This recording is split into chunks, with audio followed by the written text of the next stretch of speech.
morning. Hi, Hello, Emma. good morning. Good morning. Emma Hattersley, head at Godolphin School. Thank you so much for joining me this morning. Not we got at all. there. The connection We got there, worked. yeah. Emma, just touching on your earlier career, you've spanned, you were a house mistress at Canford, where I believe you were a student before that. You were deputy head at Sherburn Girls, and you now obviously head up Godolphin. I'm just interested to hear your take on the co-ed versus single sex, having experienced both, and whether you think it's specific to the child. I always think it's about the school rather than whether it takes boys or boys and girls or just girls, actually. So I don't usually sell Godolphin from a sort of all girls perspective. It's about the provision and all the exciting things that we do here. And yes, having worked in both environments, there are pluses and minuses of both, you know. So I think at the end of the day, it's about fit. It's about the parents coming round and thinking, my child is going to fit in here and flourish. And that's the most important thing. You know, we're all trying to provide as many opportunities as we can, whatever the environment, whether it's co-ed or single sex. Yeah, I suppose it's one of those. You know, it's one of those things as a new parent, dare I say it. You know, it seems like such a burning issue, but actually, perhaps really, it's more of a gut instinct when you go around schools than anything else.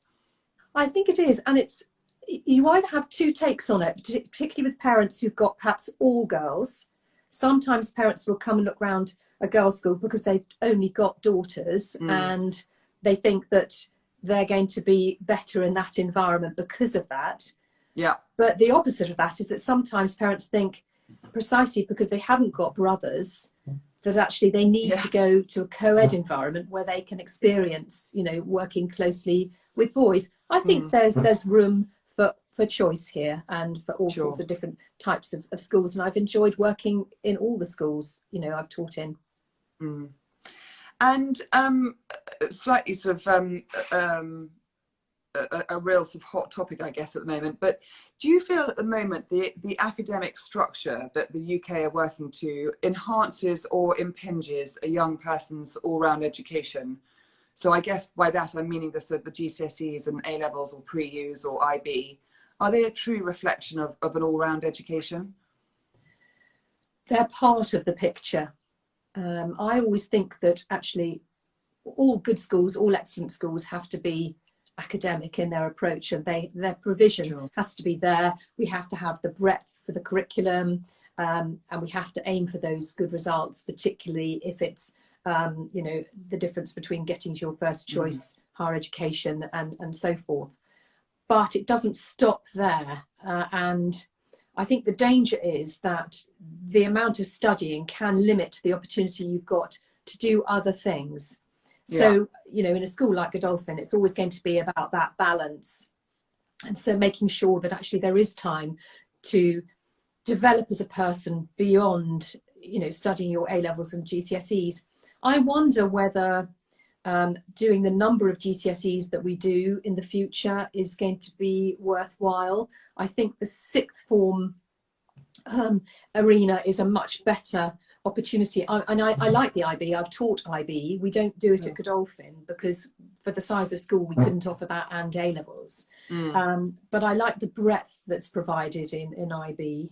And actually a lot of countries, you know, don't do those qualifications until public, you know, exams until you get to sixth form. So I wonder what the future of GCSEs will be in their current form. I think it's really important that, of course, you're monitoring maths and you're monitoring English progression and development. But, you know, there's so much more to a decent education than just the grades you get. And so many students these days come out with good grades.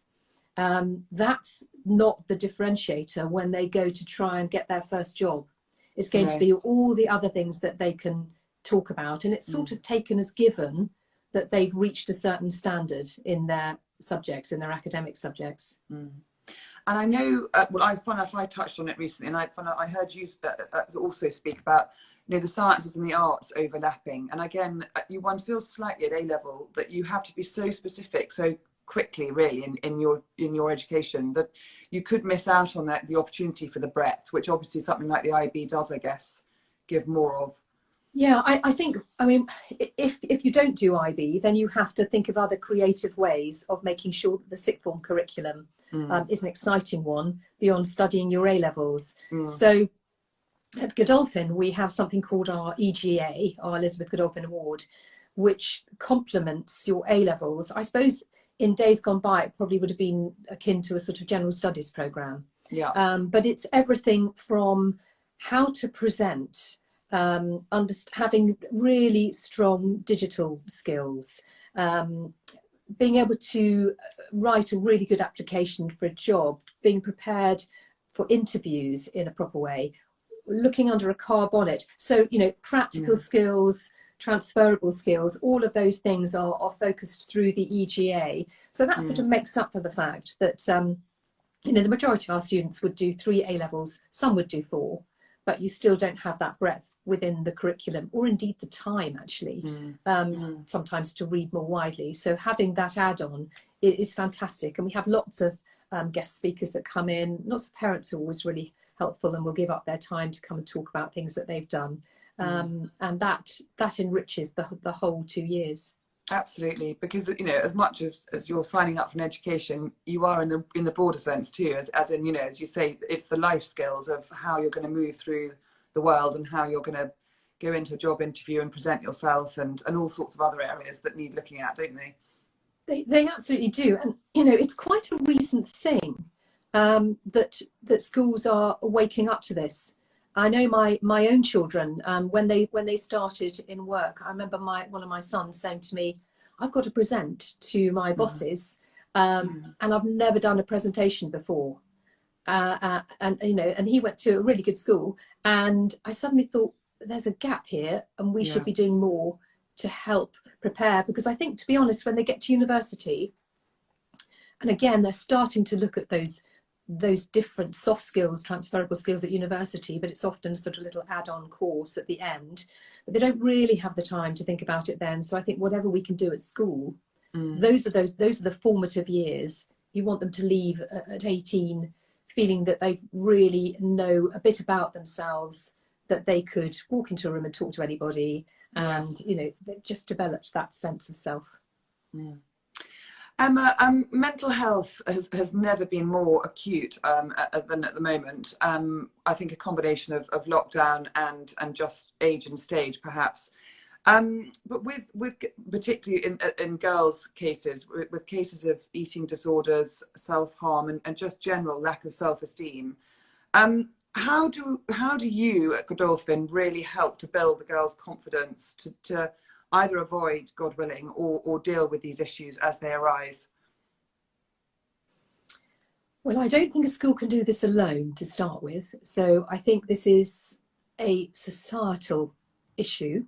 Absolutely. I think there is actually more that should be done in terms of lobbying social media companies, you know, in terms of what is out there that young people can access, that influences their choices, influences their risk-taking. What we can do is try and mitigate that risk by providing, you know, lots of information for our students, having those difficult conversations. Sure. I think it's also about communication, not just with us and the students, but that triangle with parents as well, and encouraging parents to talk to their children. I think when your child becomes an adolescent, sometimes, you know, they've been that lovely thing that will tell you everything, and sometimes they sort of withdraw. And so those teenage years, really important to try and encourage that discussion at home. Yeah. And that links to so many other things. You know, we may come on to talk about boarding, but for example, I think time at home is precious these days. So, you know, time round the Sunday lunch table, time when you can have those conversations, is really important, because then when things do go wrong, it's much easier to pick up on them early. So from a school perspective, I would say it's a safety net of care. That's how I describe it. So you've got young people who are being looked out for by teachers, yes, by sports staff. They might often be the first to notice something's a bit different about a child. Other students, you know, the girls here are very good at looking out for each other, so they will spot if somebody's not eating properly. Absolutely. Yeah. Having an environment where staff are visible and keeping an eye, for example, you know, in the dining rooms. And then it is about making sure that our school nurse can access the right support, the right medical support that child might need. And we know that, you know, CAMS is very overstretched, the Child and Adolescent Mental Health Services. Yeah. And also having lots of speakers in to talk to the girls and actually to talk to parents. So we have a Go Parent conference that happens every year. We're about to plan our third one. Last year we did it virtually, of course. The first year we did it, and it was for Salisbury, it wasn't just for Godolphin. We had a whole day conference for parents, which I think is quite unusual because we hold lots of conferences for the students and staff go on training, but actually getting the parents involved to understand these issues so that they're not scared of them either. And I think offering reassurance as a school to parents as well. You know, eventually they work through these crises. It's so often you'll have a child that's really struggling and then 2 years later they're fine, and we've worked it through and we've kept going and we've kept supporting, using, you know, bringing all of those different aspects into play. And they come out the other end and they're fine, and they're probably the more resilient for it. But it isn't easy for any young person at the moment. However, I'm a bit of a believer in actually being tough when you can be, to be honest, being a bit more resilient. You know, the downside is we talk about mental health a lot, is that then everybody jumps on the bandwagon, and even the slightest bit of anxiety, you know, you've got to teach the child to deal with some of these things themselves. I think that's really important. Otherwise, they're not going to cope in life either. No, I think that's right. And I love the idea of the initiative of, you know, the workshop for parents, because, you know, quite often you want to reach for the handbook as a parent and it's not there. So, no. And you have been through it as a school, clearly. You've seen, you know, different cohorts deal with things. You're learning all the time. So I think that's really a rich experience to offer parents. And I was also interested, because the girls, I think, still wear a school pinafore. Is that correct? They do, yeah. Okay. So I thought that was fascinating. I mean, not so much a uniform, because I think lots of schools still adhere to that. But do you think it gives, the pinafore particularly, gives them an opportunity to escape sort of the bounds of identity at the moment, so that they can just be them? Or is there a more symbolism behind it? Well, you know, there are two things about it that I like, and they're sort of linked. So yes, it's a bit quaint, yes, it's a bit twee. They don't wear it out of school anywhere. You know, girls that come to school think, oh, I'm never going to wear that, but actually when they arrive, they quite like it and they see everybody else is wearing it. So it is a bit of a leveler, and I think in a funny way it keeps them younger for a bit longer. And I think, you know, back to what we were talking about just now, I think that's quite a good thing. And also everybody changes shape. You know, as an adolescent, we all sort of change shape at different times and can be quite self-conscious. So from that perspective, it's a really good cover-up. And actually, from a parent perspective, it's probably quite nice because the uniform stays a bit cleaner as well. You know, whether I would want it to continue forever, I don't know. It is quite quaint, but the girls seem to like it, and they like the pink one on their birthday. And there's a camouflage one you get for being the best cadet in the CCF and that sort of thing. Yeah, it's just one of your traditions. It is, and they've worn it for a long time. And I think, you know, people do think it's strange, but there's plenty of other schools that have odd uniform too. And some very strange traditions, exactly. That's the least of them, I suspect. Yes. Emma, I was interested to know, had you not gone down the educational path, do you know what career or other pathway you might have taken?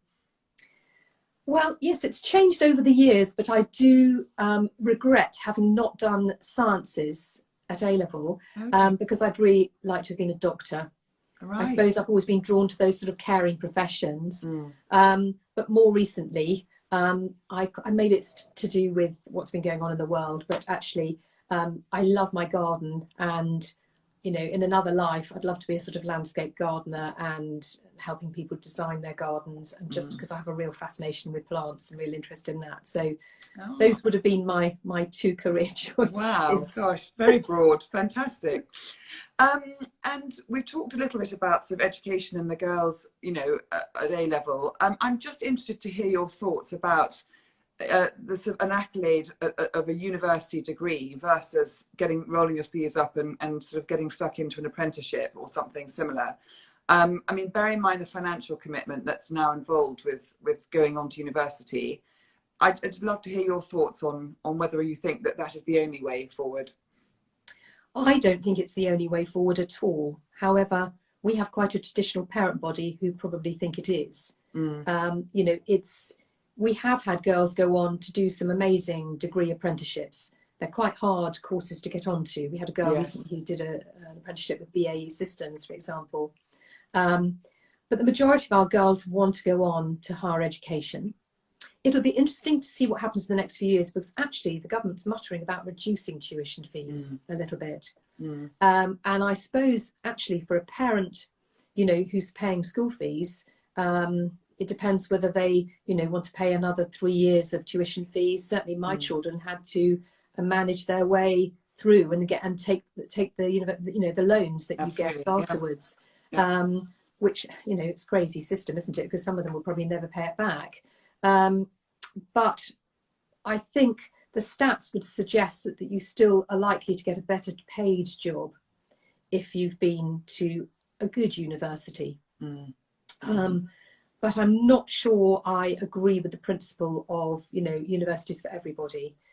And I'd like to be encouraging actually more of our girls to go on and train to be electricians and plumbers and, you know, all of those sorts of careers, because they're equally lucrative. And actually things like, you know, the environment, we're going to need more engineers who can really, you know, cross that bridge. And sometimes I think training on the job with something like that is going to be a vital skill. So I think, but at the moment it seems to be, you know, it sort of self-perpetuates. One lot want to go on and then the next lot want to go on.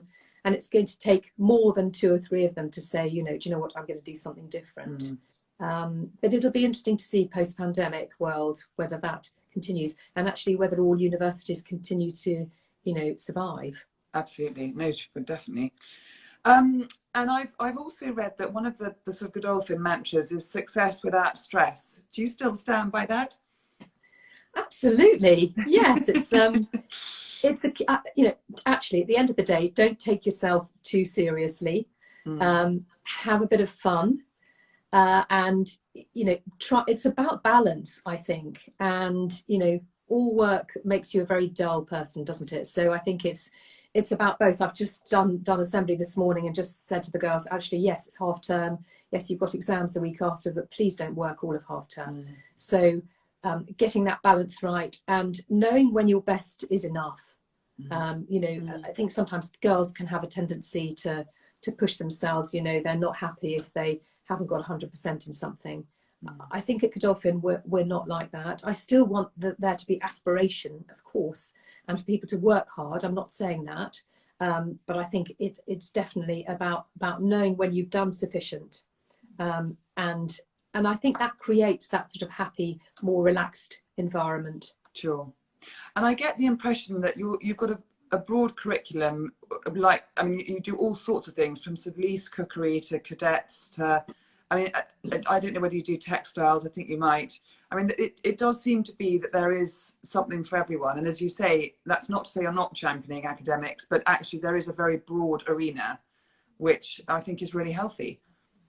Really healthy. And I think the two things go hand in hand, because if you're feeling really fulfilled with all the co-curricular things that you do, you're more likely to take that energy back into the classroom too. You know, I often think it's, if somebody's not working hard, actually to deny them all of the lovely things they like, for example, like drama, doesn't necessarily solve the problem. I think one goes hand in hand with the other.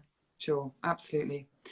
And just briefly wanted to have a quick word about your Godolphin alumni. I've heard about an initiative that you do called Find Your Future Friday, where old girls come back and chat about their current careers. Is that still ongoing? It's still ongoing. It's been incredibly successful.